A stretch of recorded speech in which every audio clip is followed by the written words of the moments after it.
Bonjour à tous, le marché parisien perd 1,4% actuellement, on est sur des niveaux de 4380 points. Alors que s'est-il passé? Eh bien, il y a de la friction entre la Chine et les États-Unis comme toujours, avec la Chine qui se veut de plus en plus conquérante avec Hong Kong, ce qui ne plaît pas du tout aux États-Unis. Bref, il risque d'y avoir encore de fortes tensions commerciales. Comme je vous le disais, sur la pandémie, il y a 5 millions de cas maintenant déclarés dans le monde, avec l'Europe qui va mieux, mais du côté de l'Amérique latine, c'est la catastrophe. Le Brésil, mais aussi le Pérou, ou encore le Chili ou les cadavres. Sam Moncel, un mot peut-être des États-Unis avec des statistiques qui sont sorties hier, qui vous ont sans doute échappé, puisque c'était un jour férié avec très peu d'activité sur les marchés financiers. Sachez que les demandes d'allocation chômage sur la semaine dernière sont tombées à 2,4 millions contre 2,7 millions. On est loin de la semaine du 28 mars où on avait eu 6,9 millions de personnes qui avaient demandé des indemnités chômage.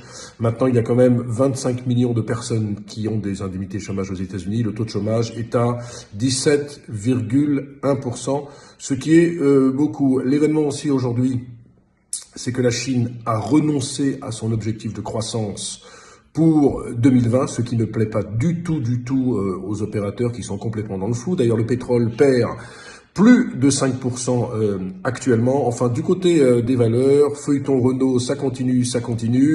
L'action perd 6%. D'abord, Nissan pourrait supprimer 20 000 emplois dans le monde. Renault devrait présenter un plan de 2 milliards d'euros d'ici la fin du mois, avec sans doute des suppressions d'usines. Bref, c'est assez compliqué parce qu'on est bien sûr dans un dossier très chaud où on a la sphère publique qui se mêle à la sphère privée, avec la sphère financière, bref, beaucoup d'incertitudes, mais Renault est en très forte baisse. Donc le CAC 40, on est sous les 4400 points, toujours un premier objectif à 4200 points, puis un deuxième sur les niveaux de 4000 points. C'est peut-être sur ces niveaux que nous lâcherons nos trackers baissiers, c'est-à-dire nos BX4 que nous avons dans tous nos portefeuilles. Excellente journée à tous, excellent week-end.